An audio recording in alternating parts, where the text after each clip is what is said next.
Assalamualaikum warahmatullahi wabarakatuh. Perkenalkan, nama saya Ayuhan Fadila dengan NIM C1C022141.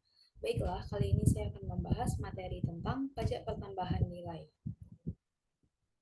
Adapun materi yang akan dibahas yaitu 1. Pengertian PPN, 2. Subjek dan objek PPN, 3. Karakteristik pemungutan PPN, 4. Tarif PPN, dan 5. Contoh perhitungan.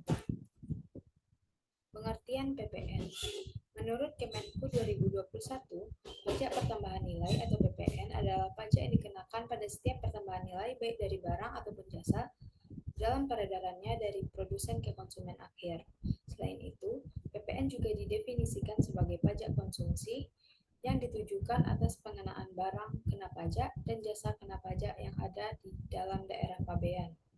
Pajak ini dikenakan atas setiap nilai yang dapat diidentifikasi dalam peredarannya dari produsen ke konsumen. PPN masukan dan keluaran merupakan dua istilah yang dikenal dalam jenis pajak PPN. Fungsinya untuk menghitung seberapa besar PPN yang perlu wajib pajak setorkan ke pemerintah. PPN masukan merupakan pajak yang dikenakan ketika pengusaha kena pajak atau PKP melakukan pembelian atas barang kena pajak atau BKP dan atau jasa kena pajak atau JKP. Sedangkan PPN keluaran merupakan pajak yang dikenakan saat PKP melakukan penjualan terhadap BKP atau JKP. Selanjutnya subjek dan objek PPN. Subjek PPN. Pengusaha kena pajak atau BKP, baik orang pribadi maupun badan yang melakukan penyerahan barang kena pajak atau BKP dan atau jasa kena pajak atau JKP yang dikenakan pajak berdasarkan UU PPN. Adapun objek PPN, yang pertama, penyerahan barang kena pajak atau BKP dan atau jasa kena pajak atau JKP di dalam daerah pabean yang dilakukan oleh pengusaha. 2. Impor BKP dan atau pemanfaatan JKP atau BKP tak terwujud dari luar daerah pabean di dalam daerah pabean. 3. Ekspor BKP dan atau JKP. 4. Kegiatan membangun sendiri yang dilakukan tidak dalam kegiatan usaha atau pekerjaan oleh orang pribadi atau badan. 5. Penyerahan aktiva oleh PKP yang menurut tujuan semula aktiva tersebut tidak untuk diperjualbelikan sepanjang PPN yang dibayar pada saat perolehannya dapat dikreditkan. Karakteristik pemungutan PPN. 1. Pajak objektif, 2. Pajak tidak langsung, 3. Multi-stake tax, 4. Dipungut menggunakan faktor pajak, 5. Bersifat netral, 6. Non-duplikasi. Tarif PPN sebesar 11% yang mulai berlaku pada tanggal 1 April 2022, sebesar 12% yang mulai berlaku paling lambat pada tanggal 1 Januari 2025.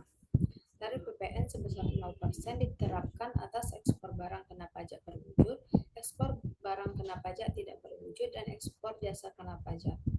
Tarif PPN 11% dapat diubah menjadi paling rendah 5% dan paling tinggi 15%. Perubahan tarif PPN 11% di atas diatur dengan peraturan pemerintah setelah disampaikan oleh pemerintah kepada DPR untuk dibahas dan disepakati dalam penyusunan rancangan APBN. Materi terakhir yaitu contoh perhitungan. PKPA memiliki omset atau peredaran bruto atas usahanya sebesar 1.500.000.000 rupiah. Pada masa September 2022 melakukan penyerahan barang kena pajak atau BKP sebesar 500 juta rupiah dan penyerahan jasa kena pajak atau JKP sebesar 250 juta rupiah. Maka PPN yang harus dibayar PKPA adalah pajak keluaran atas BKP 11% dikali penyerahan BKP sama dengan 11% dikali 500 juta rupiah. Maka hasilnya yaitu 55 juta rupiah. Pajak keluaran atas JKP 11% dikali penyerahan atas JKP sama dengan 11% dikali dengan 250 juta rupiah, hasilnya yaitu 27.500.000 rupiah. Total PPN keluaran atau pajak keluaran. Pajak keluaran atas PKP ditambah dengan pajak keluaran atas JKP sama dengan 55 juta rupiah ditambah dengan 27.500.000 rupiah, hasilnya yaitu 82.500.000 rupiah. Pajak masukan atas BKP 60% dikali dengan pajak keluaran BKP sama dengan 60% dikali dengan 55 juta rupiah, hasilnya yaitu 33 juta rupiah. Pajak masukan atas JKP 70% dikali dengan pajak keluaran JKP sama dengan 70% dikali dengan 27.500.000 rupiah. Hasilnya yaitu 19.250.000 rupiah. Untuk total PPN masukan atau pajak masukan. Pajak masukan BKP ditambah dengan pajak masukan JKP sama dengan 33 juta rupiah ditambah dengan 19.250.000 rupiah. Hasilnya yaitu 52.250.000 rupiah. Jadi PPN terutang yang harus dibayar yaitu pajak keluaran dikurangi dengan pajak masukan sama dengan 82.500.000 rupiah dikurangi dengan 52.250.000 rupiah. Maka hasilnya yaitu sebesar 30.250.000 rupiah. Baiklah, sekian presentasi hari ini. Jika ada kesalahan mohon dimaafkan. Saya tutup dengan wassalamualaikum warahmatullahi wabarakatuh.